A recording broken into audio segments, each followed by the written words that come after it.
What's good? What's good? What's good? Welcome back to an episode of SceneDMs. This is your boy, Big Merv in the building. You already know. Jeez. And you already know Deuce Wayne in the building. You already know Dwayne Notice. For everybody that knows. The Govey's crazy. I won't give his Govey name because I already know it, but I'm not gonna say it. But you already know we back with another episode of SceneDMs. Yo, dude, how you feeling, fam? How you doing? How's life? Man, life is blessed right now in that in-between period where, working out, preparing for the next season, and also recovering from the previous season. So again, this time to kind of spend time with family. As you know, again, we're not gonna be fake here. I just seen you at the X, and I got just to take my sister. And I got to take my sister. So it's great to spend time with also my family, but also my extended family. They're growing up too quick. Still, they're cheesing me. Still, they're cheesing me how quick they grow up. Still, it's cheesing me. What? Why you so tall up, bro? I said, yo, relax, bro. That's what I'm saying, man. Like, come on, and they're taking an interest into basketball, which is always like the best feeling, whether you're a parent or whether you're a sibling, when you have someone that takes up on a passion without you having to force it on them. Like, I've never been like, yo, play basketball. You know what I'm saying? So the fact that they're actually liking to play basketball has been cool. And then seeing them take the shots at the fair, win some teddy bears. Appreciate my guy Merv for winning my sister a big panda because I could have been a shot. That's what Unc's here for, bro. You feel me? Nah, those things are fake, bro. What's that diameter or whatever? Bro, you should talk about how the man teethed for him, bro. That's what you should talk about for real. Because nobody even saw me make the shot. That was the part that got me cheesed. Nobody saw me even make the shot. Swished it, cashed it. And those ones are hard to swish. Nah, facts. Nobody saw it. It was hilarious. So when Merv went to go pay to shoot the shots, audience, basically a guy came out of nowhere, bro. As the vendor turned his back to accept Merv's payment, the man stole the big panda and ran off. It was crazy. He looked like Flash just running out of there. I was like, this is crazy, bro. It was so quick I didn't see it. I was like, what are you guys talking about? Like, I didn't see a thing. The man was stealth. That's what the man was moving, for real. 2024 is hope to demons, bro. Because why would he even do that? Easy, bro. Yeah, you already know the YNS. You already know them. They out. That's hilarious. But what was it called? But dude, man, I mean, we're not gonna play games around here. My boy's turning 30 in a couple of days. Whoa. And you know what I mean? After that, everybody know. And we're not gonna sit up here and play and act like, that's not a big birthday, you know what I mean? So like, how you feel? Like, you know what I mean? Do you feel like you about to be 30? Do you feel like your 30 years of life have lived up to like your expectations? Like, do you have anything you would tell to your younger self? Like, yo, tell the audience something about, getting close to that age. I mean, you know how it feels. You just turned 30, my guy. Oh my God, my body hurts. I'm telling you, bro, my sister, remember I had her on my shoulders for the duration of the time we were just waiting in line to go to the rides. And the next day, I promise you, my lower back said, what were you doing? Like, what were you doing? Easily. So I definitely feel that. Mans have to stretch before and after they play, for sure. I have to take the recovery seriously.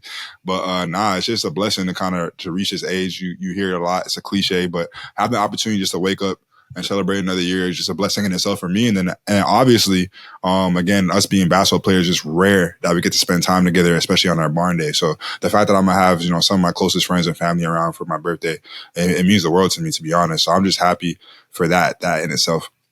Yeah, no, facts, man. I think that age is, like you say, is just a number. It just is another year with the people around us that we love and care about, and as we grow as human beings, man. So that's all that really matters. But while you're turning 30, man, like I said, we got to reflect. So now we're going to jump back 10 years, man, 10 years. Crazy. And jump back into 2014. Like, do you remember what was going on in 2014 for you? Like, do you remember where you were at? Like, do you remember the movies you even saw? Like, do you remember all that stuff about 2014? I definitely do, man. I think, were we freshmen in university or sophomore? One of the two, either going into I was like, like at this point we're going into our sophomore year. Yeah, I think. So just being at South Carolina, I remember the exact movie theater I used to go to all the time in Columbia. And that's just back then when, movie theaters really matter. Like, it was packed every weekend going to the theater. So yeah, I definitely remember some of the movies that we're going to talk about, but it was a great time for movies because streaming started, but streaming hadn't taken over like how it has now. So again, just going outside and having that communal experience of going to the theater and actually walking out and being like, yo, this was good. This was bad. Let's talk about it, instead of people being cooped up in their rooms and watching things now. I think it was one of the things that I remember the most, and just having that camaraderie with my teammates. Being able to just just go out and watch movies, even on the road too. I remember being on the road playing LSU or playing different teams in the SEC, and actually, having, how you get to the day before and then you have the game that you might leave the morning of. Like, I remember just having, if we got to a certain place earlier, we would have a lot of time if we didn't have shoot around or practice. So I'd be able to go to a theater in a different state. So for me, that was even cool in itself, because I know we spoke about this briefly before, but just how the dynamics of movie theaters are different around the world and around in different countries. So I remember that a lot. How about you? Nah, man, I think I do. I would love to say I do for sure. And I remember being able to watch some movies on the road. I don't remember how much. We kind of had a strict schedule from what I remember. A lot of film, a lot of practice. So I don't remember being able to watch as much. But I do remember being at school and, I used to just go when we were at home games, I would just go, or at home before the season even started, I'd go to the theater just cause, and just watch whatever movie was on, just like find some interest in it. If I watched the trailer and I enjoyed it, I'll just watch it, So, yeah. I remember those times, and those are simpler times, young, we didn't need to focus on anything but basketball and basketball, fam. Well, school, I guess, but but basketball and being able to, those opportunities to go watch the movie. You know what I remember too, bro? I feel like, and we're gonna get into it, but Marvel, this was like peak Marvel, in my opinion. Not peak Marvel, but this is when like we didn't have the superhero fatigue that kind of set in recently over the years. Like, it was still like amped. We were yes, still amped to watch these for every release. It was like, yo, this is about, they're about to connect this universe to this. Like, it wasn't out of control yet. It was still like, man, they're putting this character and this character in the same movie. Who would have thought? Like, that was going on that time. I remember that specifically because, those times where you watch movies with people who may not be on the same level as you when it comes to comic books, and you're like tapping them like, bro, do you not understand what it means for Nick Fury to be in a film with this person right here? Yeah, exactly. And they're like, no, bro, I don't understand. But I remember that. They don't understand it, bro. They don't understand it, bro. Yeah. Nah, man. Yeah, I definitely remember those times. But before we like jump into like all these movies that we've seen and saw in those years, and even just recently saw just for the episode, let's take a quick media time on. We'll be right back with Act 1.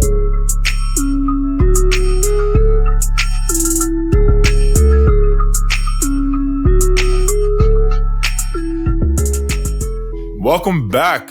It's Act 1, issue 46. The one with the 19. I keep thinking about 19s.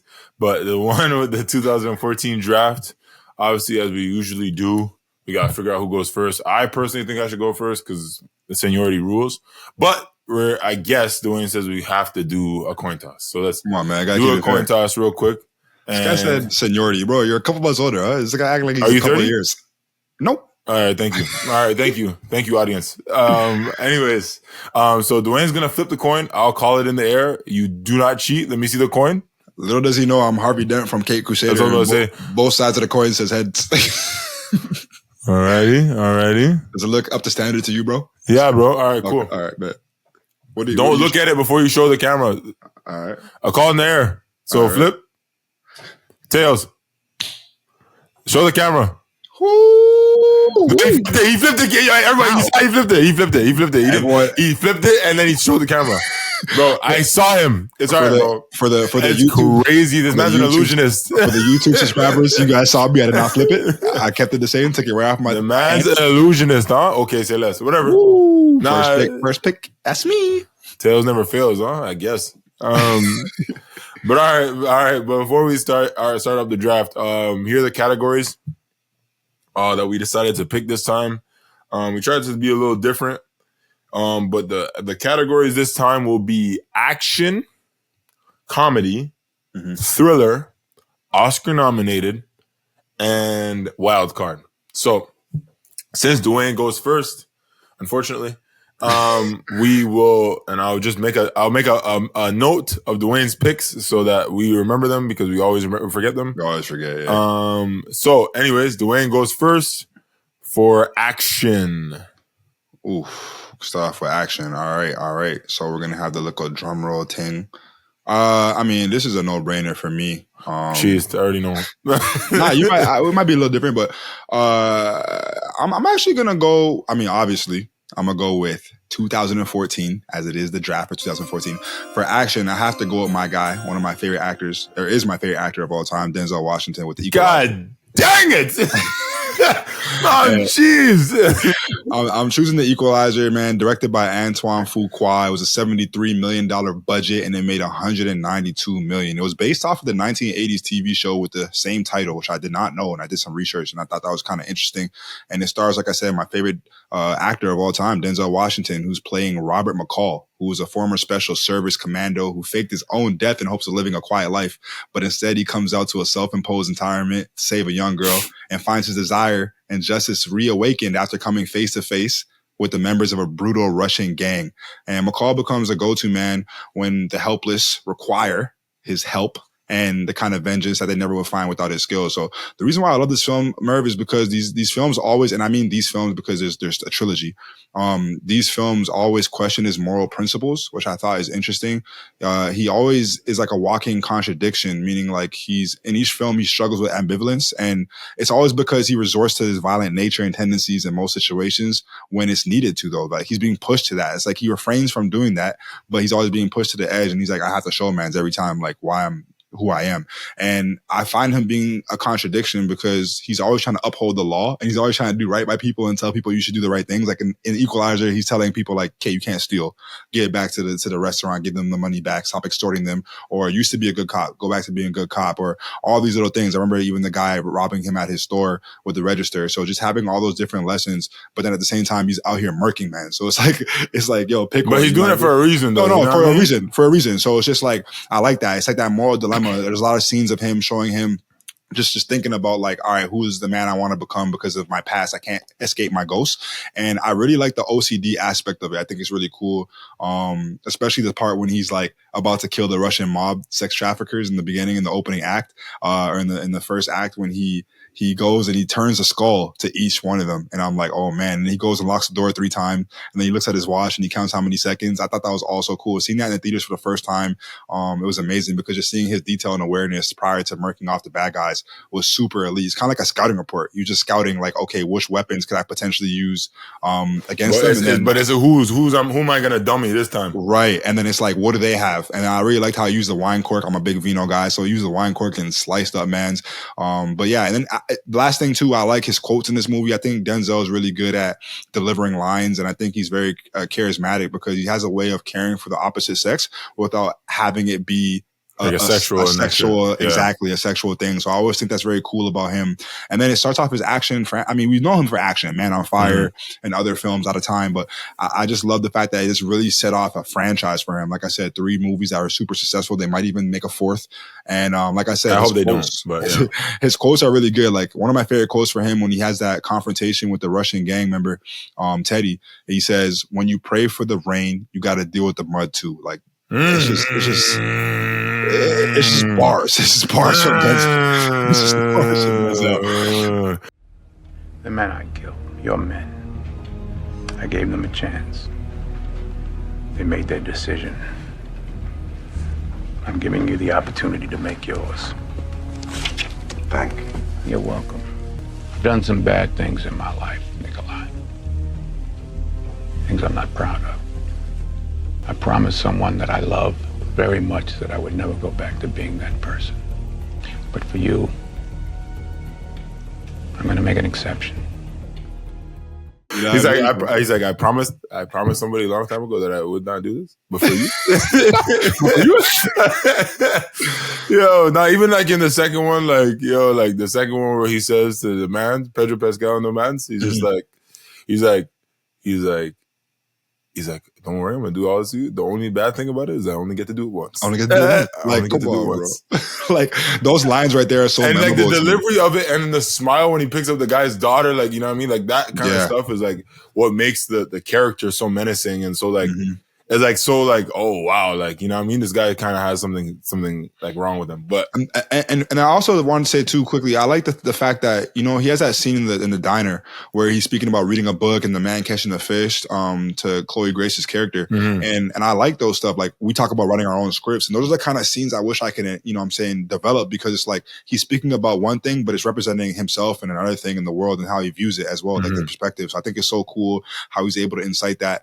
And then me, I don't know how you feel about this. This is my hot take. You know, I have a hot take for every episode. I feel like him and John Wick are like in the same universe because they're both kind of the elderly, not elderly. They're the mans that are trying to leave what they did behind, and they always get provoked every single time. Everyone who provokes them always regrets it, and it's like you're waking up a sleeping giant every single time. And it could be over something so simple. John Wick, a dog taking his car, and then also Equalizer with McCall. It's like you're just doing this female wrong. He can't stand by that. He just can't stand by it. Nah, man, I think that was a great pick, obviously, because I'm cheesed that the man took it, but you know what I mean? It is what it is. Next on my list for my pick, you're on the clock. Obviously, given the fact he just said it, I mean, it's pretty evident. I'm obviously going to have to go with John Wick, played by Keanu Reeves. Man, as you can tell, bro, there's been so many John Wicks based on his story, and I think the interesting thing about John Wick that a lot of people don't know is that, bro, like, he was a mild-mannered person. People go see John Wick and they think like, oh, but you don't know the beginning. So the beginning, what happened, John Wick's wife passed away, and before she passed away, she gifted him with a puppy. Mm-hmm. And what happened was he was just, bro, like, he was devastated, but his wife fixed up his car, and he decided to go take it for a drive, man, with his new puppy, whatever the case may be. Yeah. And Theon Greyjoy, the Game of Thrones, made a crazy cameo after I watched Game of Thrones recently. Bop. Whatever it was, he got to a gas station, and these Russian guys, kind of were bothering him and were like, yo, we like the car, like, we want to buy it off you. And he's like, yo, it's not for sale. Yeah. And he's like, no, bro, like, trust, like, you know what I mean? I'll give you bare money. He's like, bro, it's not for sale. Like, I appreciate you, but it's not for sale. Right. And stuff like that. And he kept, like, being nice about it, but these guys kept badgering because they, you know what I mean? Kind of guys they are. They think that they can get whatever they want. You know what I mean? Mm-hmm. And so what happened was he went back home, and that night, bro, they snuck up on him and broke into his house, stole his car, and on top of that, killed his puppy dog, bro. Guys, sad, so sad. This is why the movie is so relatable and why everybody loves it so much, because of the beginning. Yeah, there are people out here that feel the exact same way about their pets, about their dogs, and everything like that. And they're gonna crash out for their pets. You know what I mean? That they will crash out like a family member has passed away or a family member has sick. And I think that's why John Wick is so relatable to a lot of people, because they understand, like, some people have these thoughts in their mind, like, yo, I wish I could do something like this. Mm-hmm. And he, like, lives out that fantasy of, so what happened is he's just like, yo, bro, like, y'all killed my dog. I'm deading you guys. Yeah. Deading you guys. Like, you know what I mean? Like, deading you guys. Facts. You know what I mean? So then he, you know what I mean? He goes on a rampage, bro. Even man tried to run up in his crib. He's like, bro. And then even the police officer comes by, like, you know, because what come to find out is that he's a hitman. Yeah. And there's a network of hitmen, and like how it works, and the network of hitmen and stuff like that. And the hitman, the kind of hitman he was, they call him the boogeyman. Mm-hmm. Where the kid's father was like, yo, whose car is this? He said, and he's just like, yo, he's like, oh God. He's like, oh my gosh, no way. And stuff like that, right? Like, so even to a point where, like, the police officers, because some of these guys were in on it. Like, there was a lot of different people that were assassins that we didn't know, hitmen that we didn't know. And the police officers came by because they heard about the commotion, right? And they looked at him, they saw the dead bodies, and they're like, "Are you back?" Because again, that's when we find out that he's retired. Like, he retired from it. He got out of the game. He did everything he was supposed to do. And they're like, "Are you back?" And the man's like, "Nah, bro. Just, you know what I mean? Like, whatever." Yeah. And bro, he goes through the entire movie trying to find the youth, like, you know what I mean, trying to say, like, fam, like, you did this, like, and to the point where it gets to the point where finally he gets caught, outman, and the father of the son finally says to him, like, yo, they start talking while John is tied up, and he's just like, bro, everybody keeps asking me, you know what I mean, like, am I back? Am I back? Am I back? And you know, honestly, and I'm thinking, I'm back. And he starts like going, like, he's like, yo, like, I'm back. You know what I mean? The boogeyman's back, like, type vibe, whatever. When Ellen died, I lost everything. Until that dog arrived on my doorstep. And your son took that from me. Stole that from me. Killed that from me! People keep asking if I'm back, and I haven't really had an answer. But now, yeah, I'm thinking I'm back. So you can either hand over your son, or you can die screaming alongside him! And bro, and then William Dafoe makes a nice cameo in the film. Oh man, excellent. And then helps him out, even though you're not supposed to do that. Mm-hmm. Helps out John Wick, and then comes through and dummies the man's off, right? But yeah, and then John goes through and does all this stuff. But the problem with John is that he kills somebody in the hotel.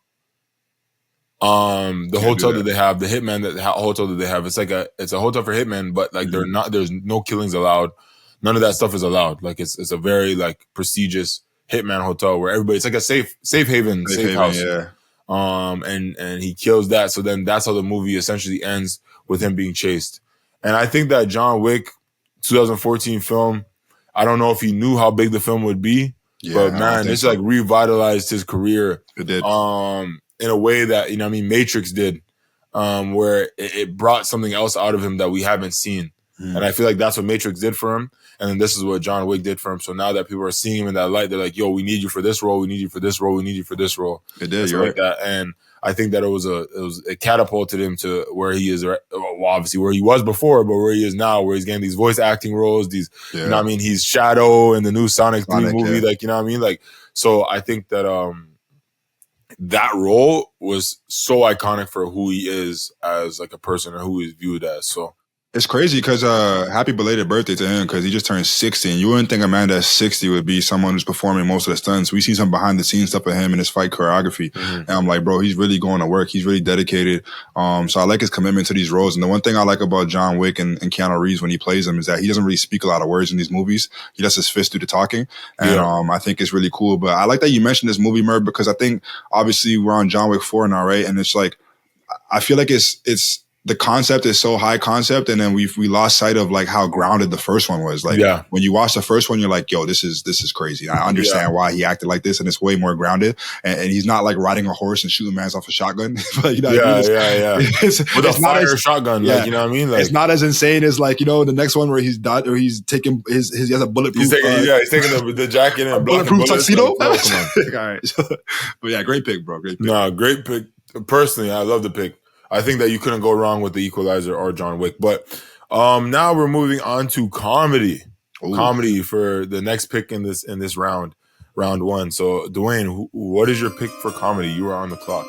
Yeah, this one's a tough one. Obviously, had to go back into the the war room and consult with the mandem, with my teammates, with the coaching staff, with the GM, the president, everybody. And we decided to go with the Grand Budapest Hotel, which is a comedy adventure. And it's directed by Wes Anderson, classic director. We know him from a lot of different movies, but the movie was budgeted at $25 million and it made $175 million. This movie recounts the adventures of Mr. Gustave, a legendary concierge and famous European hotel between the wars, and Zero Mustafa, the lobby boy who becomes the most trusted friend.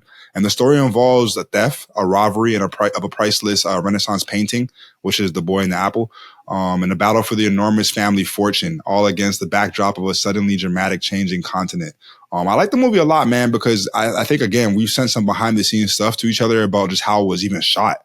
And just the colors they used, the pinks, the reds, just such amazing shots, but it's an immaculately put together ensemble cast. It has Ralph Fiennes, who's an Academy Award winner. It has William Dafoe. It has Jude Law. It has Ed Norton, Bill Murray, Adrian Brody, Jeff Goldblum, Owen Wilson, and Harvey Keitel, just to name a few of the cast that's in there, mixed with the the beautiful visuals, the compulsive dialogue, and I just think it has a riveting score as well. And it covers the rise of fascism, friendship, nostalgia, also loyalty, love, and it pays a homage to the service industry.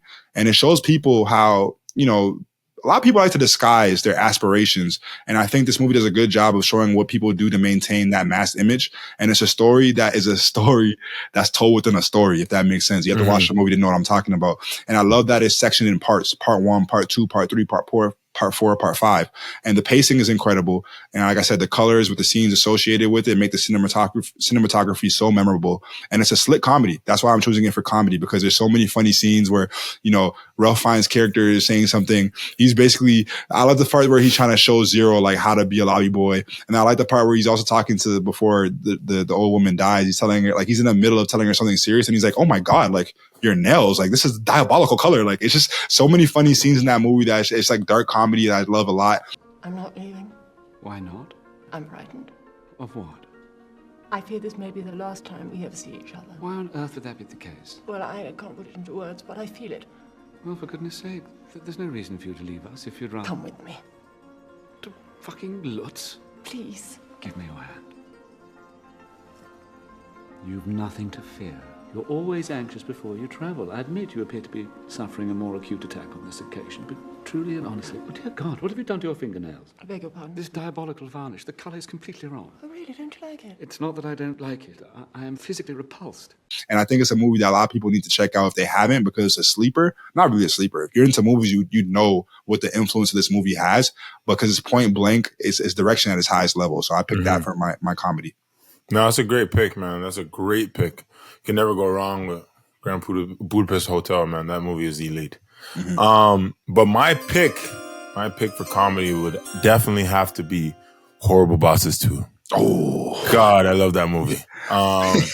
Starring Jason Bateman, Jason Sudeikis, Charlie Day, Jennifer Aniston, Kevin Spacey, Jamie Foxx, Chris Pine, Christoph Waltz, Jonathan Banks, Keegan-Michael Key. Yo, bro, like, this is for a sequel, it's a lot of people to come back. But like, even I didn't know how they can make it work, but God, do they make it work, bro. Like, Horrible Bosses as a franchise is one of like the funniest franchises, I personally think. And I would say white comedies that I would rock with crazy, because especially because the premise, bro. You talk about the premise of the dog. You're like, yo, everybody wants to do what you're about to talk about. Exactly. So Horrible Bosses 2 kind of follows Nick, Kurt, and Dale as they try to build a product so they can be like independent from their working lives that they already have, and they come up with the shower buddy. And obviously the first part of the movie is the funniest part of the movie, because it's just whatever. And then their website is Nick, Kurt, Dale, and if you say that fast enough, you'll know what the heck that means. Yeah. And they say it on live television, which is hilarious. But what it is they get Christoph Waltz's character to buy in and love the idea, but then he snakes them and says like, yo, like, nah, like, after they get all the product, do all this stuff and get in advance so they can do all this stuff, he's just like, yeah, I'm not gonna buy the product anymore. And what happens is then he's like, you guys are gonna get bankrupt. I'm gonna be able to buy you guys for nothing and all that stuff. And he's just like, wow, you guys got played, whatever. Yeah. And Chris Pine is his son, so they devise a plan to kidnap him, and they are so bad at this stuff, that criminal activity, that they actually fall asleep in his closet. They give themselves laughing gas or sleeping gas, and they fall asleep in his closet. And he finds out, and he kind of tells him like, yo, fam, like, why don't you guys just ask me? I want to be a part of it too. Like, I want to make money off my pops. I want to do all this stuff. And like, I don't really rock with them that crazy anyway. So they like go into it and they're like, yo, all right, cool. So we're going to try to like use this kidnapping and like move like it and whatever the case may be. And yeah, bro, they get snaked again. and while they also have to deal with that, they have to deal with Jennifer Aniston again, as she's like the sexual predator in the movie. And they go through the trials and tribulations, as you would say, of those there's three like I would say like stooges, you know what I mean? Like, it brings back like that vibe of like a stooge, like kind of stupidness, like where they're trying to figure out how to do a criminal activity that they've never done before. Yeah. And devise a plan, forget to do the plan properly. And it's just such a funny movie, man. I think that people would enjoy it if they watched it. Kevin Spacey obviously in it again. I wish that he was a better person than he is. But he does a great job in both those films. And but the movie's so good, I had to pick it for my comedy. Great film, 2014 classic. And he did that. That's like, I love Horrible Bosses too. So I put it on sometime in the background just cause. But yeah, bro, Dwayne, you're up next with a thriller film. What is one of your thriller films that you have on the dock? This one's tough, bro. This one is very tough for me. But for me, I'm gonna go with Nightcrawler, man. I'm a big Jake Gyllenhaal guy, directed by Dan Gilroy. I mean, it was $8.5 million budget and it made $50 million. Excuse me. Nightcrawler is basically a thriller that's set in the nocturnal underbelly of the contemporary Los Angeles, and Jake Gyllenhaal stars as Lou Bloom, a driven young desperate worker who discovers the high-speed world of LA crime journalism. And finding a group of freelance camera crews who film crashes, fires, murders, and other mayhem, Lou muscles into a cutthroat, dangerous realm of night crawling. I know you had a funny story about your cousin thinking that when he went to go see Nightcrawler. Yeah, man went to go see Nightcrawler and thought it was an X-Men movie. He thought it was a solo X-Men movie. Like, wait, what is this? What is this? Is man going to change? Or is he going to teleport? So, ladies and gentlemen, it's not that Nightcrawler. It's under a different name, and that's why it's called Nightcrawling, just because of what he does in the nighttime. But where police sirens wail equals a possible windfall of victims that are converted into dollars and cents. It's aided by Renee Russo as Nina, and she's also one of the 90s veteran actresses that I love. In a blood sport that is local TV news. And again, I went to school for broadcast journalism, so just even having the insight to how they come up with the news and scripts and what the pieces are going to put onto TV was a kind of a cool insight for me to watch on screen. And Lou blurs the line between observer and participant to become the star of his own story. And I really like this movie because Jake Gyllenhaal is the anti-protagonist hero that falls victim to the stresses of unemployment and capitalism. And the film intelligently focuses on between the unethical journalism practices and also how demanding consumers can be. I think for me, I like it also because it plays like a cautionary tale on how ambition can consume a person to the point where it's detrimental. And it also shows how corporate greed can overshadow the basic functions of humanity. And I love how dark and suspenseful it is with many scenes taking place at night. Like I said, majority of the movie is taking place at night, night crawling, nocturnal. And I think Jake Gyllenhaal was phenomenal. And I say this every time about him. He's in my top 20 actors of all time just because of his range, his versatility, but how rapid his cadence was when he was speaking and his antisocial personality that rubbed people the wrong way was just immaculate. I just think that it was so cool. So many funny scenes in that movie that are even meant to be funny, but just because of how menacing and dark his character was, it comes off that way. So Nightcrawler is a great movie, and you guys should definitely check it out for a thriller. I've been seeing a great improvement in your overall focus and order following. Given complex problems, you're developing a real ability to find clear and simple solutions. I'm also aware of your increased enthusiasm. It's great to see your eyes light up when you're working on a new idea. I hope you'll be inspiring us with your innovative thinking for years to come. Thank you, man. I'm trying, you know? Which is why I'm promoting you to Executive Vice President of Video News. No, great pick. I love Jake Gyllenhaal as well. I actually fell into that same trap of almost when I was younger, 2014, almost going to the film, but then I watched the trailer and I was like, this has nothing to do with X-Men. So, but no, it's a great pick. I'm next on the clock, and I think I know my pick. Mm-hmm. And I think that it was a bad choice not to go with the best choice out. What you got? But my pick has to be Gone Girl. Ooh! Yeah, man. Bro, I was gonna pick it for something. I was gonna pick it for something else. That's a thriller, brother. I was gonna pick it for Academy. Oh, Oscar nominated. Yeah, bro. Now he slipped up. So it follows Nick Dunn and Amy Dunn, played by Ben Affleck and Rosamund Pike, respectfully. Mm-hmm. And essentially, Rosamund Pike's character Amy Dunn goes missing. Right. And Ben Affleck's character Nick Dunn doesn't really know much about his wife. And doesn't really care that she's missing. Like, you know what I mean? Like, he's kind of like, I'm like, you know what I mean, about it. And to where, like, everybody's questioning, like, what did he do? What did he do?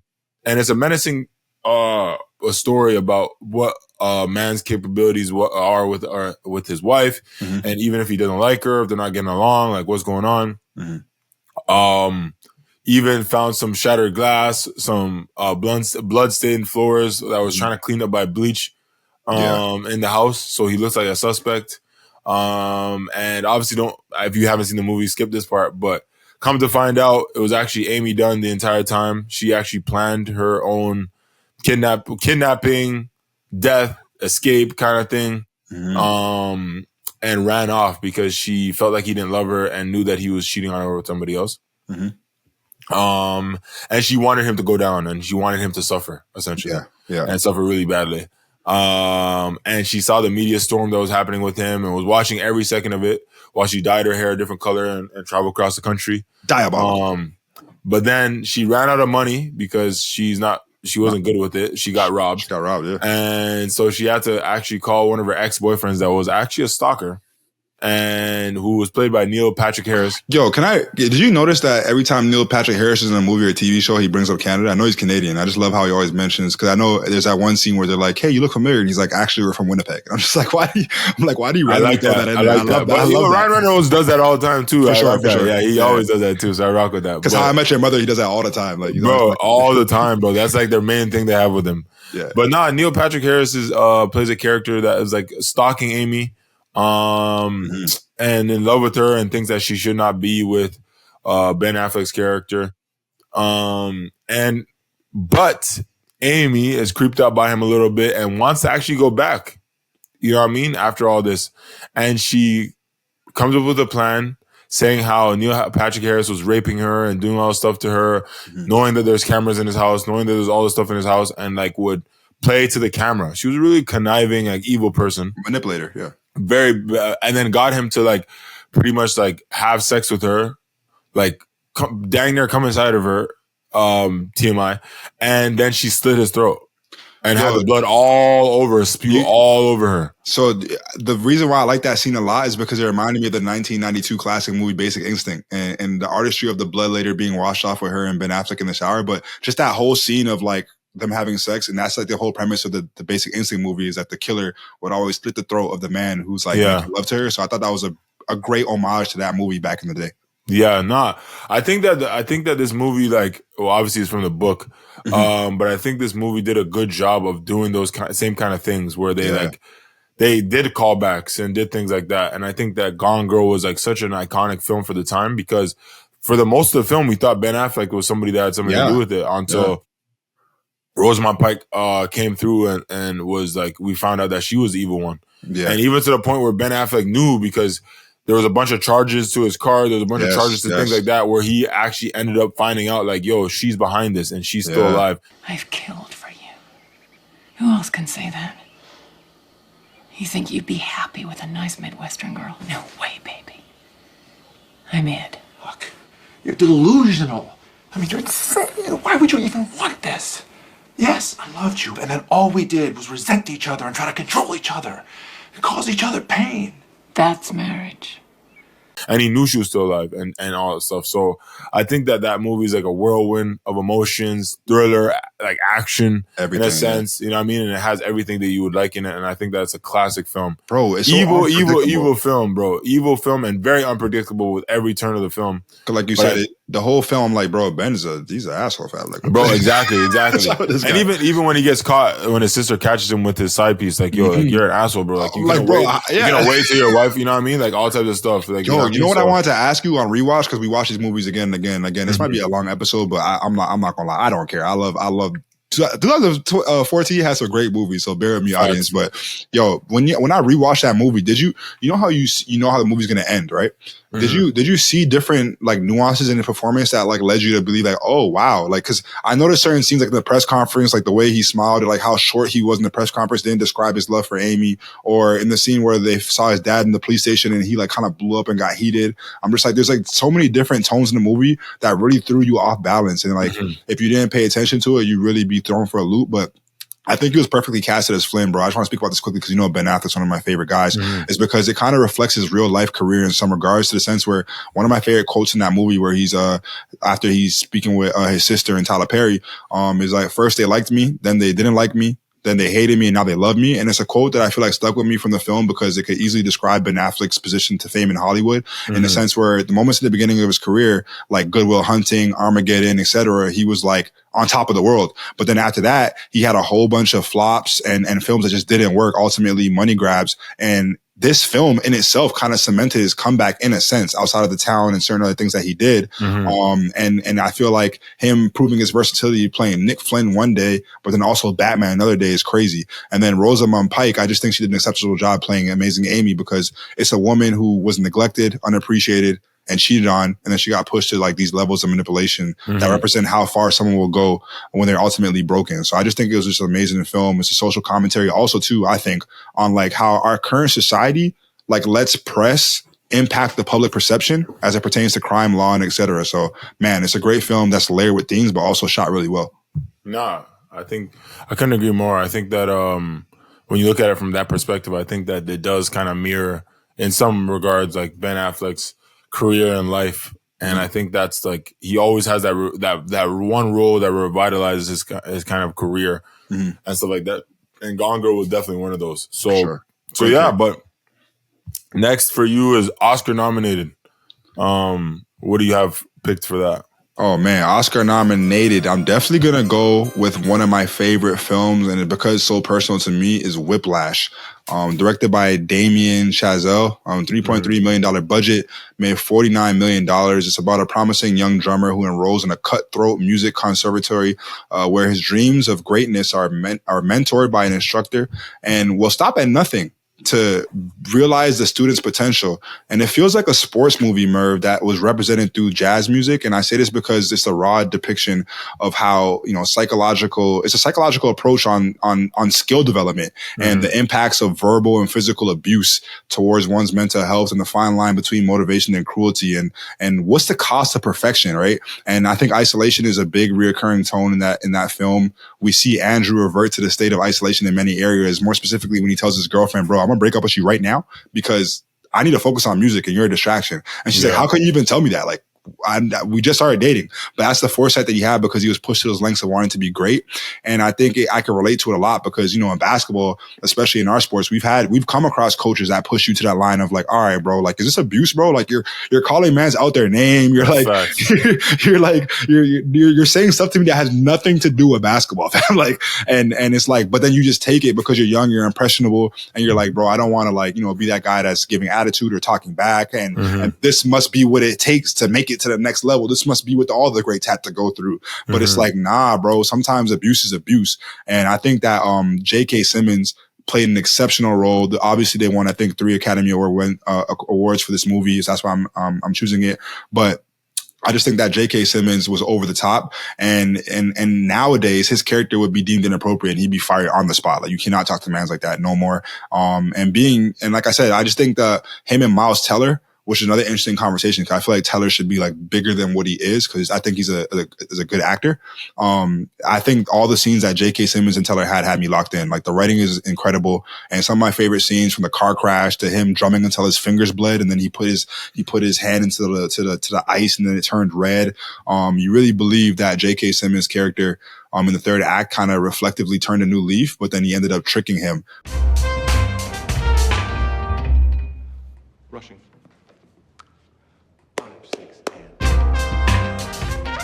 Dragging.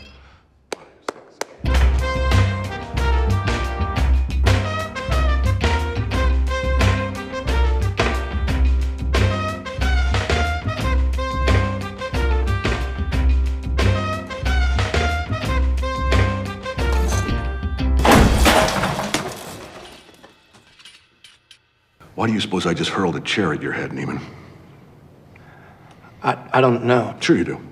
Which symbolized a lot to me. Like I said, just being someone, I don't want to say no names, but I played for a lot of coaches that, were intense. So I could definitely relate to this movie a lot. And I'm picking it because it's going to be re-released in theaters this September, late September. So I think it's something that you guys, if you haven't seen it in theaters or at all, you guys should definitely check it out. Are you rushing or are you dragging? Which one is it? Are you rushing or are you dragging? Bro, remember the scene where he said, all right, somebody. Yo, fam, that scene is hilarious. Where he's like, somebody's da-da-da. He's like, you're not going to say anything? Da-da-da. And he's just like, and he just like walked out, right? And then and then he looked at the next man. He's like, I know it was you. He's like, I know it was you. And for the record, the reason why he's out of here is because he couldn't tell the difference. I'm like, bro, what type of mental warfare is that, fam? Like that. I didn't know it was like that in music like that. You convinced the man. He was so scared to answer. He knew he wasn't even in tone. Like, that's how I played for some coaches who ask you rhetorical questions and make you feel like, yeah, bro, again, I went to a school where I've seen 14 mans come and go, and literally we're in the dorm and I had some mans that were like, bro, am I good at basketball, bro? Like, why am I here? Like, I don't don't think you can get broken down to that point when you have someone that's really trying to make you great. So it's all about how you handle that and the reaction to it. So I think it's a great film for anybody who's aspiring to do anything great in their profession. No, man, I think that Whiplash is a hilarious movie. Honestly, it should be comedy too because it's hilarious, like hilarious to me. For my Oscar, that was a great pick, but for my Oscar-nominated film, I'm gonna go with Imitation Game. Ooh, starring Benedict Cumberbatch and Keira Knightley. It's a story. It's a true story actually about a man that and his team of code breakers. Yeah. At the Britain's top secret government code and cipher school during the darkest days of World War II. Mm-hmm. Essentially, they're tasked with of decoding these messages that are sent through the airways between, I think it was Germany. Mm-hmm. I believe it was Germany. And they're tasked with like trying to figure out like what they're saying, where they're gonna be, all that stuff in it. And it goes through a lot in that film, man. Talking about his sexuality in the film, talking about all types of things that he's going on with because he's weird. He's locked in on his stuff, but they consider him weird because of all that stuff. Even fake marries Keira Knightley so that he can show that he's not gay because at the time that was such a problem, right? Mm-hmm. And I think Benedict did such a great job that I truly thought I thought he was gay because of that. Like I thought that was like he did such a great job that I thought that was his personality. That's who he was. You know what I mean? And the movie actually was, and I wanted to tell you to make sure that you talk about why it was nominated or what it was nominated for. But Whiplash was nominated for J.K. Simmons. Actor in a supporting role, and he was actually the winner of the Oscar for that. One day, yeah. And in Imitation Game, Benedict Cumberbatch, an actor, he was nominated for actor in a leading role, and Keira Knightley was nominated for actress in supporting phenomenal role. In that movie, man. She was great. They were both great in that film. I think that deservedly so. I think that if you're not, it's kind of a slow film, so it's not like one of those action-packed films. It's more of a movie that like, you got to watch like for what it is. You know what I mean? So very good pick. And the last, before we finish out the first round, is Wildcard, dude. For Wildcard, really quickly, I'm going to go with The Drop. And the reason why I like The Drop a lot is directed by Michael R. Rosecam. And it was $12 million budgeted movie and it made $19 million. So it didn't make a lot of money, but it's one of those movies that is really well received critically and also from the fans alike. It follows a lonely bartender named Bob Saganowski. And he's through a covert scheme of funneling cash through local gangsters. And it's called, quote unquote, money drops in the underworld of the Brooklyn bars. And under the heavy hand of his employer and cousin Marv, who's played by James Gandolfini, the legend, who's, you know what I'm saying, got him on the t-shirt today, Big Man, Tony Soprano. Big Man. Yeah. Bob finds himself at the center of the robbery gone bad and intertwined in an investigation that digs deeper into the neighborhood's past, where his friends, families, and also his foes work together to make a living. So no matter what the cost is, The Drop is one of those movies that has a theme of loneliness, guilt, crime, redemption, and past sins.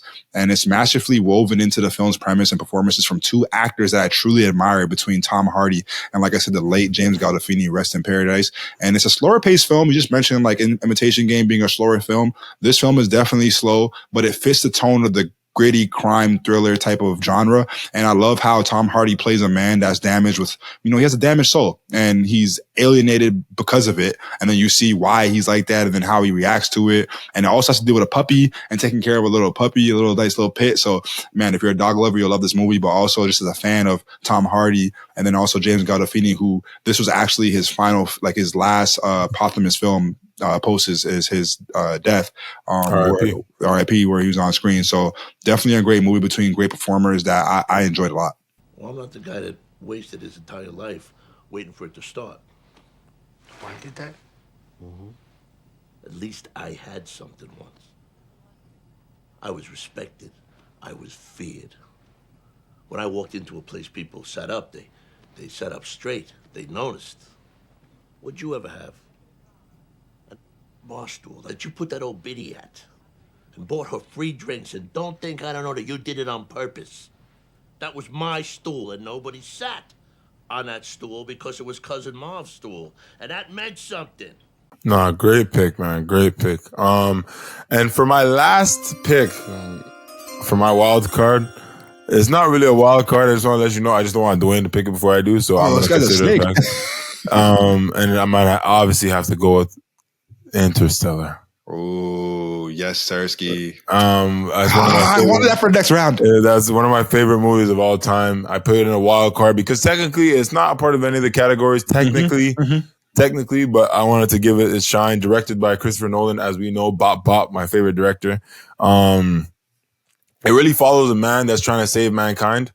It's Matthew McConaughey plays Cooper, and a lot of these people don't have last names, which is hilarious. Not hilarious, but interesting. And also having Anne Hathaway, Michael Caine, Jessica Chastain, Casey Affleck. Like, there's so many people in this film, but it really does focus on Matthew McConaughey's character as they try to find a different universe for the world to live in. I mean, essentially, because a different planet for us to live in as human beings, because the world is dying. The crops are dying. They don't have anything else. They just need to get off the planet, and they need to figure out a way to do it. But he keeps getting these like weird messages, these weird experiences that he's going through that like don't make any sense.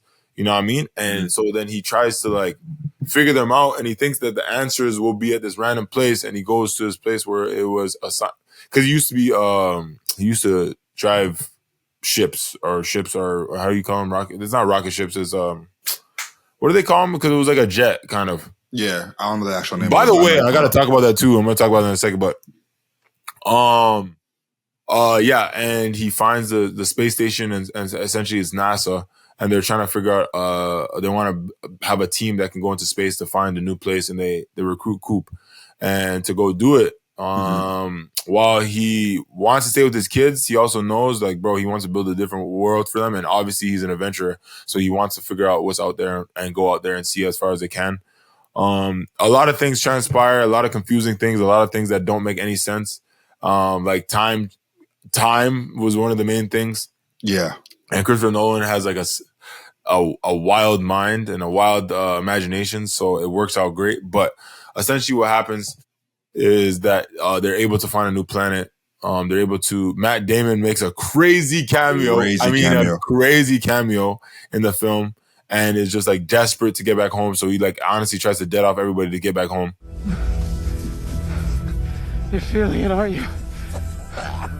The survival instinct. That's what drove me. It's what drives all of us. And it's what's gonna save us. Because I'm gonna save all of us. For you, Cooper.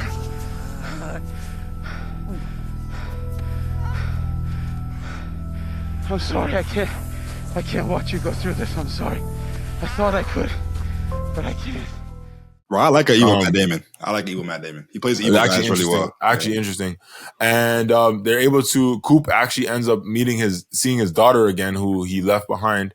Seeing his daughter again, and she's old, and he's still the same age he was when like he left. You know what I mean? Yeah. And it's like weird for him to have to see his daughter die at old age and see all of his like kids. I mean, all like not his kid, but also see his grandkids, his great grandkids, like, I mean, his great grandkids. Like, he has so many like generations because he's still such a young man, and he still has so many lives to live. So, such an interesting film. But one of the interesting parts before we go into round two, one of the interesting parts about the film is that somebody came up with a theory, and I don't know if I talked to you about it, but the theory is essentially that actually Coop, Matthew McConaughey's character, actually died in the beginning of the film, because at the beginning of the film there was a malfunction with one of the planes that Coop was flying, and it said error, and it was like pretty much crashing, right?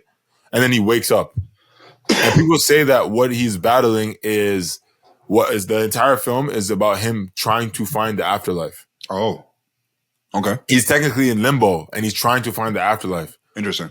And then before he's able to like really let it go, then he sees, because they say the interesting thing is like when he walks into the room with his daughter at the end of the film is that nobody else really acknowledges him except for his daughter. I rewatched it. I have to rewatch it, sorry, to see, could confirm. But like people make that interesting. And I was like, yo, it's actually interesting. I want to watch it just for that because there's a lot of points that they made that I was like, yo, I would love to see. But I wouldn't put it past Christopher Nolan because he has that kind of mind. He is like that. Yeah. And he kind of always shows the ending of a film before it even begins. But yeah, so I think that was an interesting part. But that is my last pick, and I would obviously love to finish with a bang with Interstellar. So incredible pick, man. We're gonna take a quick media timeout. We're gonna be right back. What's that on that beat? Oh.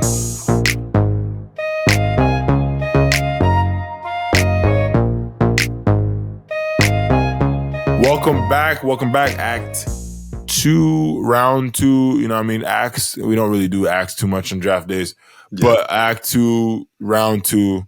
We're back with our picks for 2014 draft.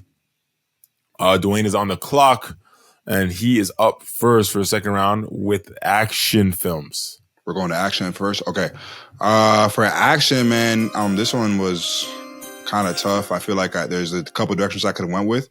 But I'm actually going to go with Edge of Tomorrow, directed by Doug Liman. Son of a bitch! Hey, man, you took a couple of mine, bro. So there's no way this nigga took my pick. Oh, my God. That's one of my favorite movies of all time, bro. I promise you. Top 10, bro. Yeah, it's top tier movie still. But directed by Doug Liman, who we know from Mr. and Mrs. Smith and a whole bunch of other movies. It was $178 million budget, bro. I mean, obviously with the CGI and all that kind of stuff, even the practical suits that they used that I'll talk about a little bit later, but it made $370 million. So it made its money back tenfold.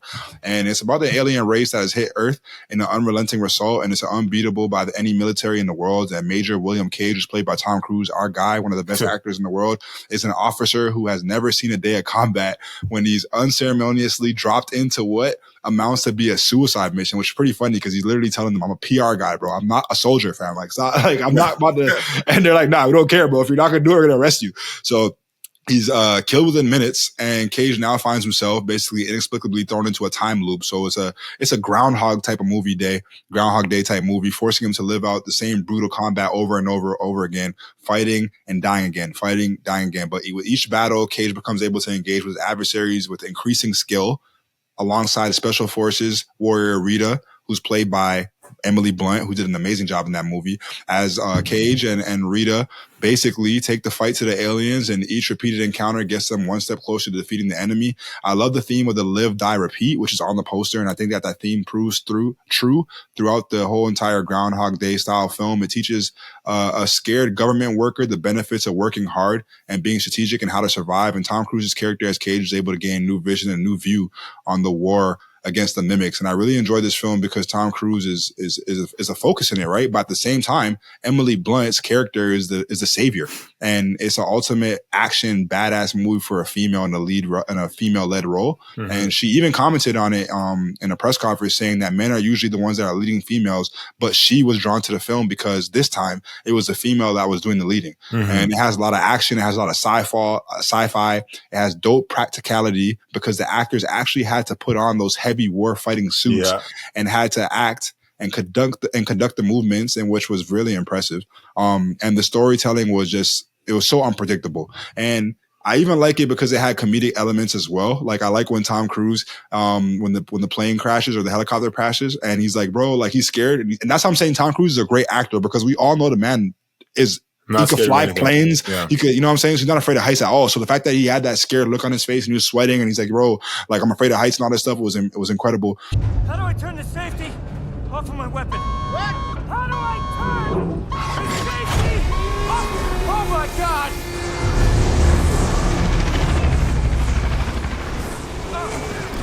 Get ready! 30 seconds to drop! On my mark! Stand by to deploy!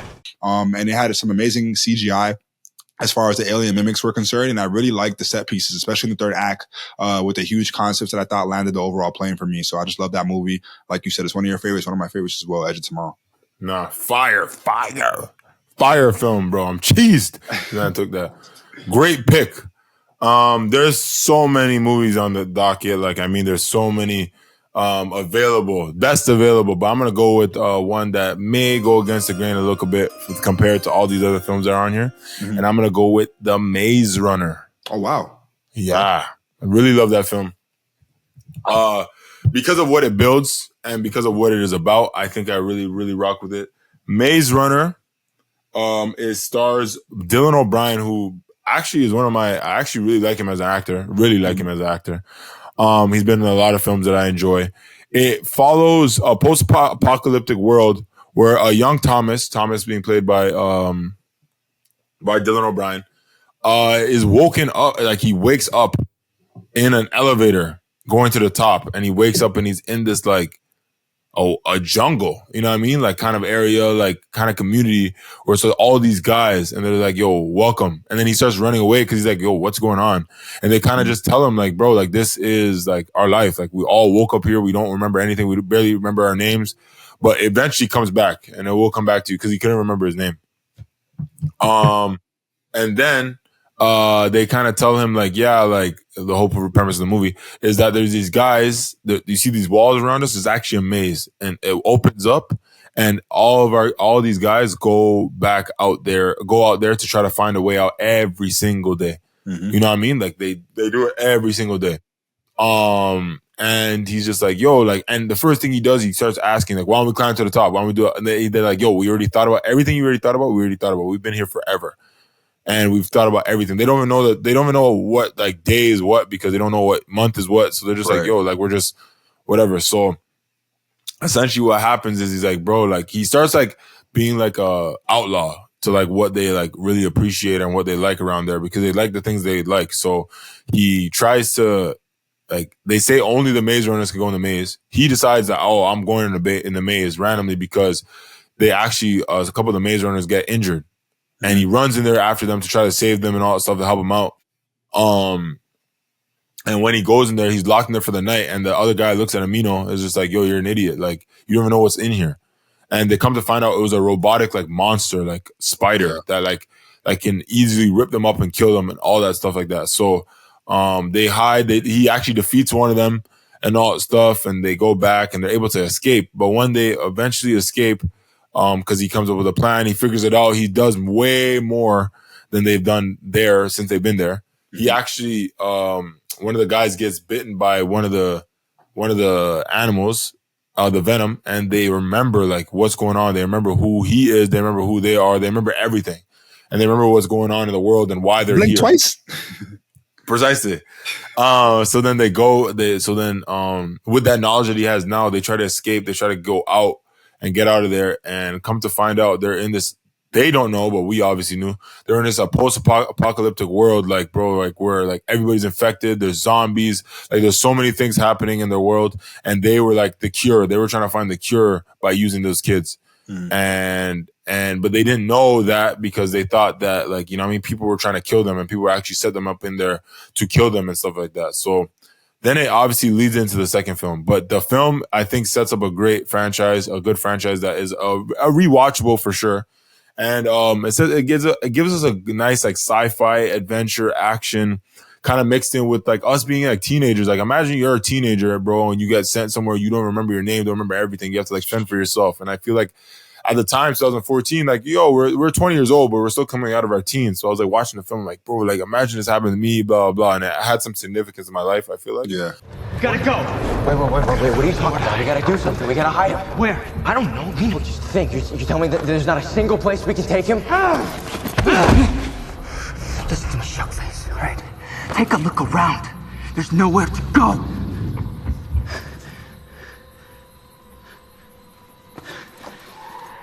You don't get it. We're already dead. So that's why I picked it, because I feel like I have like a bond towards it. So great film, great film for me personally. And I love it. So Dwayne, you're on the clock for comedy. Yeah, elite pick right there. For me, for comedy, went to the room, talked about it. We came out with this choice right here. And I'm thinking about Boyhood. And the reason why I love Boyhood is directed by Richard Linklater, who's done Hitman, Dazed and Confused, School of Rock, the Before Sunrise trilogy, which she spoke about in the one with 24 Hours episode that you guys go check out, Spy Kids, etc. And it was a $4 million budget. It made $57.3 million. Boyhood is a groundbreaking story growing up through the eyes of a child named Mason, who literally grows up on screen before our eyes, starring Ethan Hawke and Patricia Arquette as Mason's parents. Boyhood charts the rocky terrain of childhood like no other film before. It snapshots the adolescence, from road trips to family dinners to birthdays to graduations and all the moments in between, and that become transcended because of this the soundtrack spanning from years of Coldplay to the Yellow Arcades, Fire's Deep Blue, and Boyhood is both nostalgic but also a time capsule of the recent past and the ode to growing up and parenting. And it's the ultimate growing up movie, in my opinion, because it equally dubs as a parent film as well, and how you can evolve as a parent, not just a child. And I think the reason why I think it's amazing is because it did something that was very unprecedented at the time. And what it was is it took 12 years of filming to make the movie because they used the same cast, bro. Like, that was an incredible idea that came to fruition, and it brought it to light in the best way. So basically you grow up with the kid and the parent. And what they did was, it was basically impractical because it's almost impossible production wise to do that, because how can you sign someone for the next 12 years of their life and be like, you're going to act in this movie, right? But I love how they're thinking about the actors' schedules and the people's lives. And basically IFC, who produced the movie, loved the idea and funded it. And it was low budget by giving them enough each year to shoot it. And it took a total of 45 days and 12 years to film. So it wasn't that lot. It wasn't that many days. And like I said, it was an unprecedented cinematic masterpiece, and it was filled with sublime story and the most unique way possible, because it had amazing performances, powerful dialogue that feels natural, and it had astonishing plot points that I can relate to personally. And the thing that was cool too is that Richard Linklater's real life daughter plays Samantha in the film. And there was a lot of off kilter moments. It was like very poetic in how it approached life and the in between moments. We see a lot of films where it talks about different milestones, but in this film, it shows like what happens in between those monumental milestones that people want to see and that we have to actually live out in reality. And I think it was cool to see it on screen, dealing with siblings, dealing with high school, coming into your own, like liking girls, like all that kind of stuff. And I relate to it a lot, especially from the household I come from, where it's like I experienced being a Mason, where it's like I had my father pick me up on the weekends, and I had to have 2 holidays because it's like my holiday at my house, but also my holiday with my pops and stuff like that. So like you said, that last movie really held a place in your heart for you. I feel like this movie connected to me a lot. Just because how it was and how I was as a child and just growing up. Every time I watch that movie, it just makes me feel like a kid again, and just all the trials and tribulations of coming into your own as a young adult. Samantha, how was your week? I don't know, Dad, it was kind of tough. Billy and Ellen broke up, and Ellen's kind of mad at me because she saw me talking to Billy in the cafeteria. And you remember that sculpture I was working on? Well, it was a unicorn, and the horn broke off, so now it's a zebra, okay? But I still think I'm gonna get an A, right? Mason, how was your week? Well, Dad, you know, it's kind of tough. Joey's kind of a jerk. Actually, he stole some cigarettes from his mom. He wanted me to smoke them, but I said no, because I knew what a hard time you had quitting smoking, Dad. How about that? Is that so hard? Dad, these questions are kind of hard to answer. What is so hard to answer? About what sculpture are you making? It's abstract. Okay, that's good. See, I didn't know that. I didn't know you were even interested in abstract art. I'm not. They make us do it. I love that idea and love that concept. I think that's a great concept. There's actually a movie that's going to come out starring, I forget his name, that's going to come out actually in 100 years. It's actually in a vault that they won't release for another 100 years, so that people that get a chance to watch it will like see how life was. Wow. You know what I mean? And that's literally it won't release for now, so we won't even see it in our time. So pretty cool idea, man. But my pick is 22 Jump Street. Yes. Of course, with Jonah Hill and Channing Tatum. Seeing Channing Tatum in this role is hilarious because, you know what I mean? He doesn't have, I don't say that much comedic roles, that much, where it's just straight comedy. Yeah. And he obviously did like over the years, but I don't think he has that much to where it's like, but he has so many. So essentially what it is, it follows Schmidt and Jenko as they go, and the first film, 21 Jump Street, they went to high school and then we believed them. And then now they're going to college and they kind of get too wrapped up into college and like forget why they're there. So they work for a police force called the Jump Street program. And what they do is they go undercover and work and try to do things. And obviously given their knowledge, given how they look, they're like, yo, you guys are the perfect kind for this. So 21 Jump Street, they did that for high school, and this one, they're doing it for college, where they have to find out this new drug that's super dangerous. And they have to go back to college to do it, but like they kind of get wrapped up in the things they're not supposed to. Like Janko decides that he wants to become like a football star and get into his football life, and something like, yo, fam, this is not real. Yeah. But the best part of the entire film is when Schmidt, played by Jonah Hill, actually falls in love with this girl, Maya, and like sleeps with her and all that stuff, and then when Schmidt goes and meets the parents, her father is his captain, who is Ice Cube. Man. Played Captain Dickinson, and he goes ballistic. I think we talked about it before, but he's just like, and then think the captain's daughter. Yeah, we already talked about that before, but it's such a hilarious film. This is what the fuck is going on.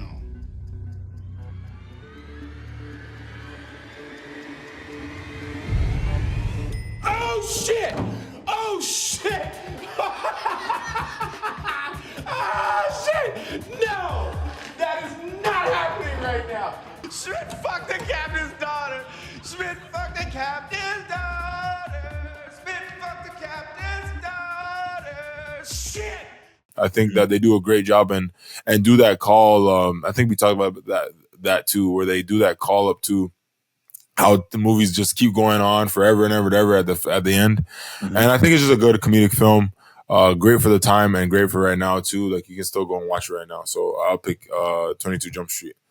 Dwayne, you're up for Thriller. Man, great pick, man. I love that movie for sure. For Thriller, I'm gonna go with Birdman. And it was directed by Alejandro González Iñárritu. I don't know if I'm pronouncing that right. Try to put on my little Spanish thing there. But $18 million movie that was, it made $103 million. So it cleaned up at the box office. And it's about a washed up superhero actor who attempts to revive his fading career by writing, directing, and starring in a Broadway production.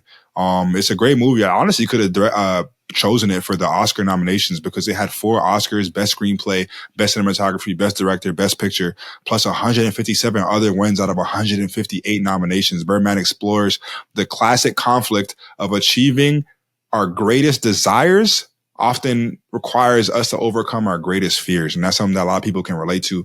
But it's a journey about a crisis and a transformation within the aging actor, Riggin, who questions the true worth and meaning of life while battling his colleagues, his family, his friends who threaten his vision.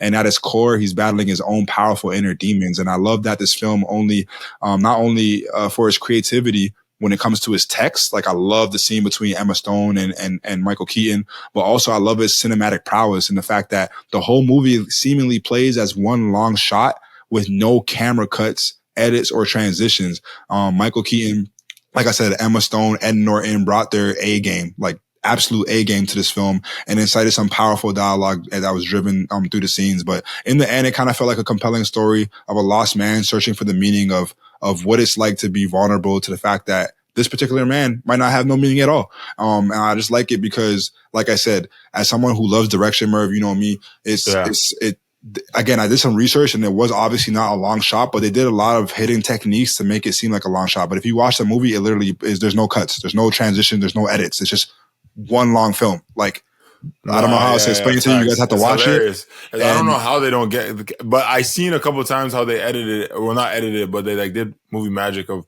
even one of the times where he floats in. Let's go. Walk. Where are we going? Get you some coffee. Did I do something to disrespect you? Not yet. Look, I have a lot riding on this fucking plane. Oh, is that right? Popular? Popularity is the slutty little cousin of prestige, my friend. Okay, I don't even know what the fuck that means, so. It means my reputation is riding on this, and that's worth a lot. Exactly. Right. Fuck you. Yeah. Right. One of the actors come and like unhook it really quickly. Yes. And then like keep walking. And like you don't see it unless like you're like staring for it. Yes. So like I think that's really cool about that film, man. That's a great film. Mm-hmm. Michael Keaton, well-deserved recognition for that film for sure. Mm-hmm. For my pick, I have to go with It Follows. I did a review about this on our page. Yep. And it is one thriller of a film. I think there's so many different things that we could like talk about with It Follows, but when it comes to It Follows, the premise is that it is a sexual, like demonic entity that is not passed. It's passed around to people like through sex. And what happens is it like the title says, it follows you. Like it follows you and it just walks towards you. Yeah. Nobody else can see it, but you can. And it just keeps following you, like no matter where you are. And you could scream whatever, and like people won't see it and stuff like that. And it just will walk and just walk. Like no matter how far you are, how close you are, they will just walk towards you, like some creepy stuff. You know what I mean? And people will like try to run away from it and obviously like drive as far away from it. But like that's what I was trying to figure out the premise of that. Like, what if you went across the ocean? Like, do they get on a boat? Do they, you know what I mean? That kind of thing. Yeah, but yeah. essentially, it follows these kids and this girl, played by, sorry, let me get the names correctly.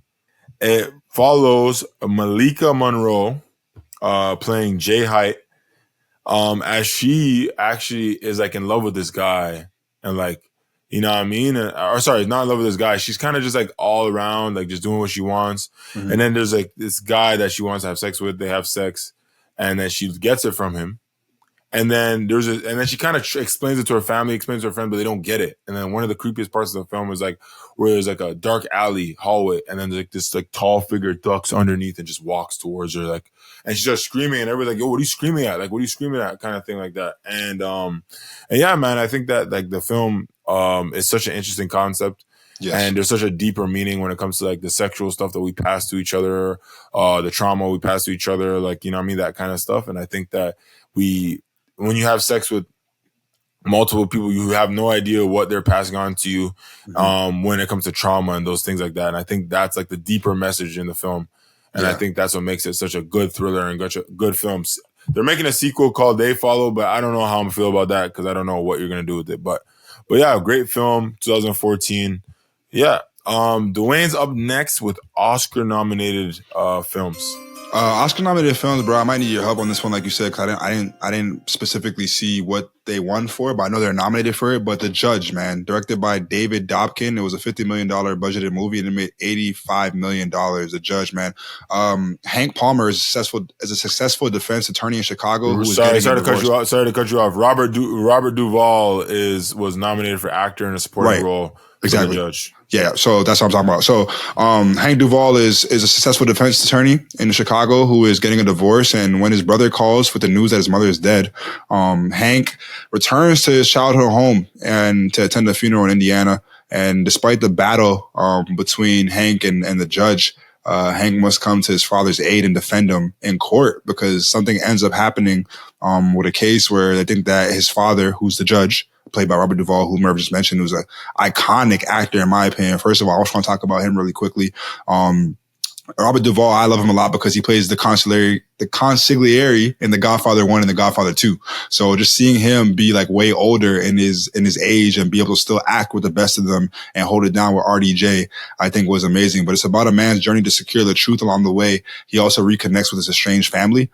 We also have the guy that plays, was it DeFonso? The guy that plays my guy in the Daredevil Netflix series, who plays the bad guy. Forgot his name, but he's making an appearance again as the bald guy. I forgot his name, man. Fisk? Yes, Fisk. Wilson Fisk. He plays a great job in a role in this movie as well. But it's a tremendous performance from an Academy Award winner in Robert Duvall, who I love, like I said. And he's a hard-nosed father who deals with the results of being a tough father without expressing his internal unconditional love for his son.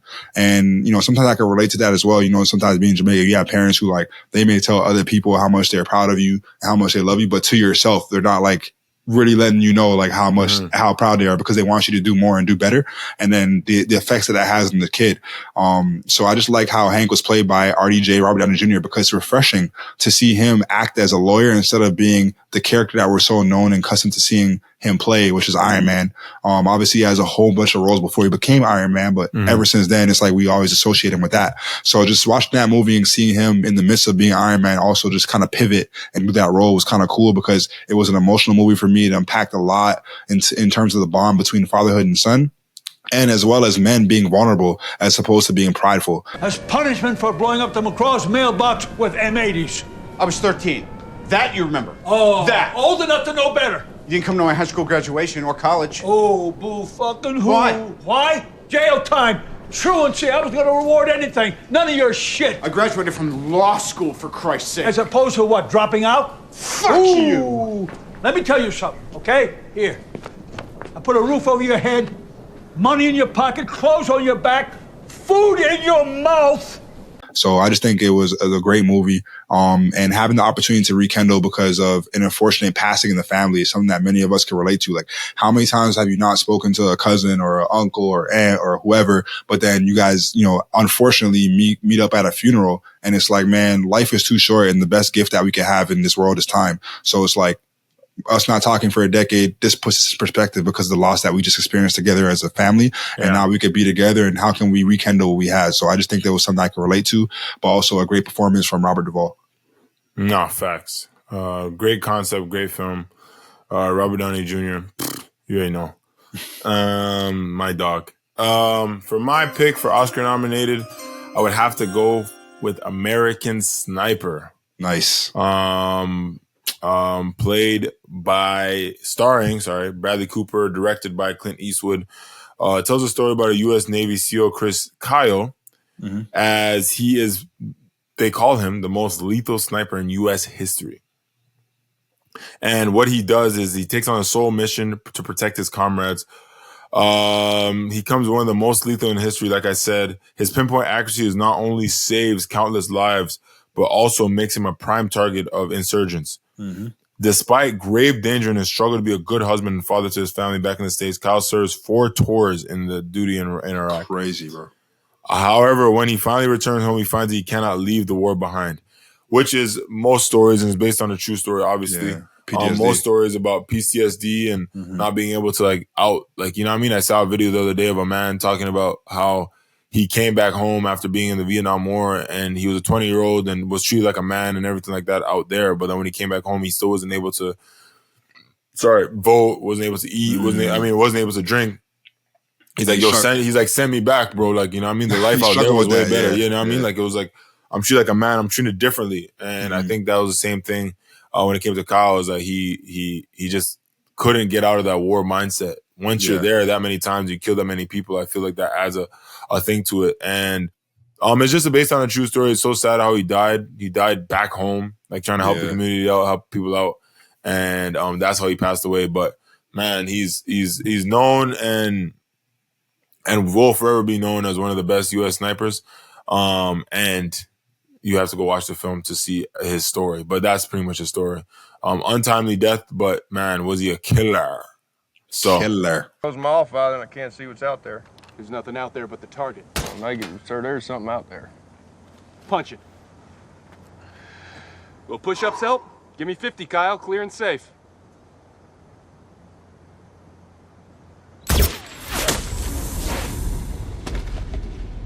I'm better when it's breathing. So next on the docket, of course, is wild card. And what is your wild card pick? All right, we're on the clock. Deuce Wayne, my team, we came up with Predestination. That's my pick. Predestination. Directed by. What do you know about that film, bro? I was like, what do I know about the film? Get out of here, bro. Predestination, directed by Spielberg and the Spielberg brothers.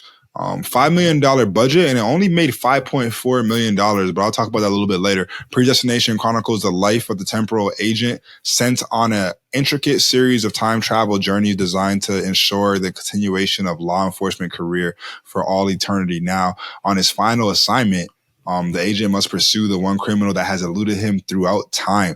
And despite the flop at the box office, like I just mentioned, people and critics love this film, and I am one of them. Oh, and we are one of them. We are some of them. It's a film that's rooted in noir, deep mystery, romance, time traveling, and it has a complex twist that speaks to the concept of fighting against yourself. So I just love that film in general. The idea of what isn't and is ordained by fate is constantly evaluated and questioned throughout the film. And Ethan Hawke, who, I just mentioned him, and I find myself speaking about him a lot. I might have to add him to my top list of actors, man. He's been in a lot of films I've liked, Training Day, the Before Sunrise series, and some other things. But the Black Phone, or whatever that movie is, the scary movie. Ethan Hawke has an amazing performance in this movie, man. It's probably one of his best performances, and his chemistry with Sarah Snook as Jane is unassailable. So I really love that movie because, again, it's unpredictable. It's an amazing concept. It has to do with a lot of, things that we deal with in society today with the gender stuff and just looking yourself in the mirror.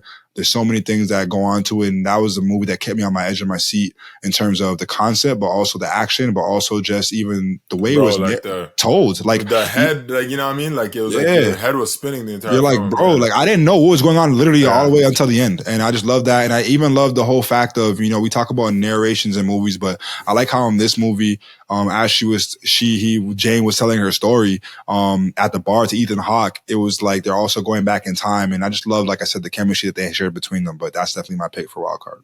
The one thing this job has taught me is that truth is stranger than fiction. I've heard some incredible. Nothing astonishes me anymore. You don't know what incredible means. Yeah, well, try me.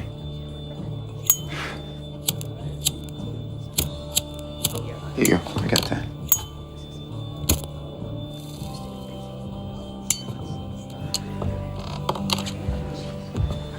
Oh, forget it, man. I'm not telling you. Oh, you're scared it's not good enough. Oh, you think that'll work? Are we 12? Fire film. I'm cheesed. I was gonna pick it though, but still cheesed. Great film. What you got? My last pick of the draft would have to be the 2014, directed by Gary Shore, Dracula Untold. Ooh. I actually really enjoy that film. A lot of people don't, given the ratings that it has. But it follows Vlad Tepes, who is a great hero, but learns that the Sultan is preparing for battle and needs to form an army of 1,000 boys. And he vows to protect his family. He's like, you know what? I need something stronger. I need the ability to do stuff that I wouldn't be able to do by myself. So he turns to dark magic and dark forces to try to figure out, like, yo, how can I get this done? He goes and he turns into the legendary Dracula. Legendary. And he turns into a vampire, and he's able to do things that they've never seen people do before. Win fights, win battles, like with ease, with like thousands upon thousands of people against him. And he's able to win with ease, like there's nothing. And but the only bad thing is that he becomes a monster. He becomes a monster to save his family, but in saving his family, he kind of forgot about himself. You know what I mean? He forgot why they love him. They forgot like what's going on around him and why things are going the way they are. You know what I mean? In his life, you know what I mean? Like you still want your family, but you can't be with them forever. Especially being a vampire, can't be in the sun, can't do all this stuff, and you live forever. And it's just like, bro, you're gonna watch your family die. So it was kind of a weird move to go with, but I understand his desperation. I understand like why he would go to those lengths, especially to save his family. But in doing so, he actually messed up his family and messed up his life, essentially. I could stop them. Save my people. Save my family. How supremely noble, Lord Impaler. House Dracul, son of the devil. You're mistaken. It means son of the dragon, protector of the innocent. And it was played by Luke Evans, who is well known for many other roles. Facts. But I really enjoyed the film. I think it's a wild card because I think it's something that like, and the way they do it, I think they do it in a better way than even Morbius did that I still don't hate. Yeah. I still don't hate. So yeah, man.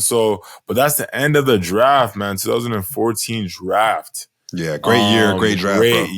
Great draft. Let's go through the picks real quick. In the Dwayne's picks altogether, he has for action The Equalizer and Edge of Tomorrow. For comedy, he has Grand Budapest Hotel and Boyhood. In thriller, he has Nightcrawler and Birdman. In Oscar nominated, he has Whiplash and The Judge. And in Wildcard, he has The Drop and Predestination. And my picks for action are John Wick and The Maze Runner.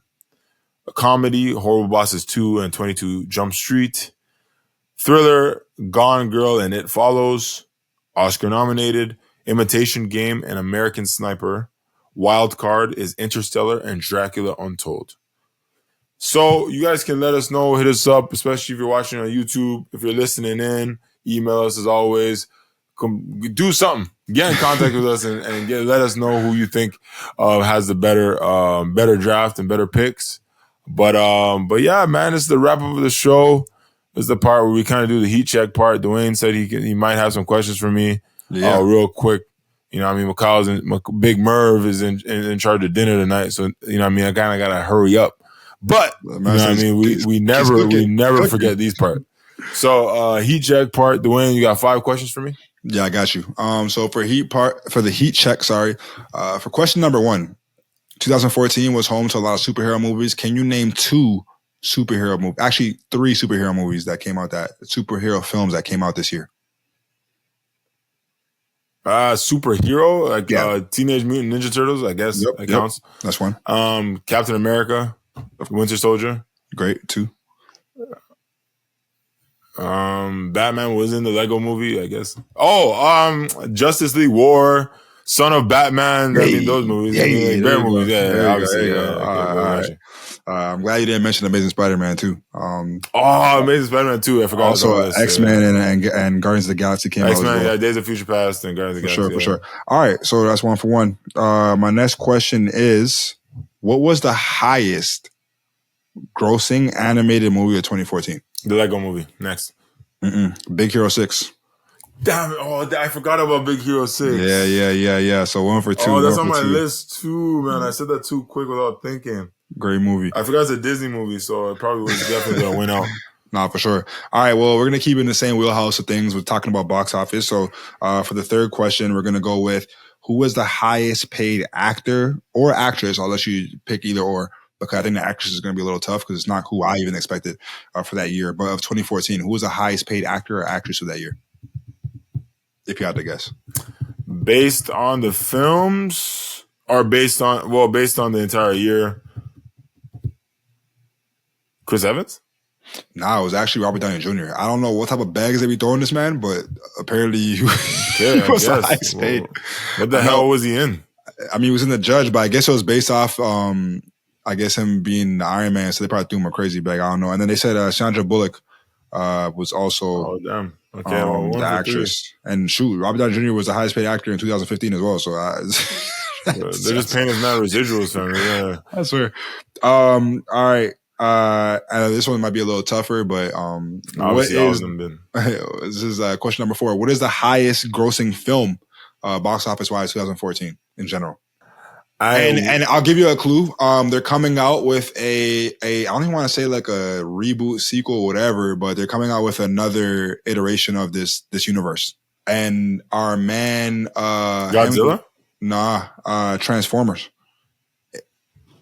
I didn't even want to talk about that Mark Wahlberg one because I just shouldn't even count. Horrible, but it made the most money, man. $1 billion and $1. That's why that stuff doesn't always mean anything. But anyway, of course. Continue. And then so for the last question, I think we spoke about it, maybe not, but there is a actor/actress or actress that was in 3 different films in the same year, 2014. Can you name that actress? Say it again. Sorry, say the question. There was an actress who was in 3 separate films in 2014 alone. Can you name the actress? Not cheating, everybody. I'm just looking at the list of movies I have already. I don't think we mentioned any of her movies, but you just mentioned one of them in the superhero answer. Scarlett Johansson? Yes. Okay, she was in Lucy. I was gonna guess she that. was in Under the Skin, and she was also... I was going to guess that. Yeah. So she had a pretty big year. She was in Captain America: The Winter Soldier. Yeah, I forgot what that. Right. So she had a Jim Carrey-esque year where she just went, I don't know, back to back. And how is she not the highest grossing? That's so snake. That is snake. But she's definitely one of them, and we need to have a Scarlett Johansson episode in the future because she's in a lot of stuff. Definitely. Yeah, but that's the wrap up. Sure. But that's the wrap up, man. 2 for 5, terrible week. But definitely a great episode. Definitely a great draft. Love the picks. If you get a chance, watch all the picks and let us know, man. Watch 2014 films and let us know if you agree, disagree, what's going on with you, how's your life, you know what I mean? Well, we'll put the picks back up in a graphic, and hopefully Keza won't snake me and say my picks weren't the best like last time. So. Yeah, facts. I definitely think my picks are better. But anyways, as always, man, follow, like, share, comment, email us. SceneDMs at gmail.com, SceneDMs on Twitter, Instagram, TikTok, still no Snap. Hey, we're on Facebook. and on Facebook as well, and on YouTube as well. Yeah. Search us up. Like I said, follow, like, share, comment. You know what I mean? We always appreciate the support, appreciate people that have been here forever, and also do appreciate the new people. So always love. Oh my God. I'm almost wrapping this thing up. Obviously, we got to do the Let Me Put You On segment. Jesus, God, I almost forgot that part. Jesus, God. Before we go, let's do the Let Me Put You On segment. I would definitely do movies that I already said So actually, no, I won't actually do movies. I already said. I'm I will gonna say choose something else. Yeah. I'm gonna choose someone else. I would say watch. My two movies would be That Awkward Moment, starring Zac Efron, Michael B. Jordan, and Miles Teller. Miles Teller. Yeah. Funny movie, very like I like that kind of movies. Those are my kind of movies personally. That's my first pick, and my second pick would definitely have to be A Million Ways to Die in the West, starring Seth MacFarlane. It's a play on with Family Guy, and I really love Family Guy. So those are my two picks. What about you, Du? Nah, great picks. For my first one, I'm gonna suggest Lucy. Definitely had a different ending that was, whatever. But I think the whole premise and concept of the movie was immaculate, and I like seeing Scarlett Johansson in the action role and just like the whole attack on how humans don't use their full capacity of their brains and everything. I think it's a great watch. You guys should check it out. And then for my second suggestion, I'm gonna go with The Kingsman, man, because I think that franchise is incredible, and I just thought that was a great entry into the franchise, man. It was definitely a dope movie with great actors and great action. So The Kingsman. Nah, great picks, great suggestions. Like I said, keep tuning in. Appreciate you guys. We'll never lead you astray. And it's always love this way. So thank you guys. Always love. And we will see you next week. Yes, sir. Same time, same place. Yeah. See ya.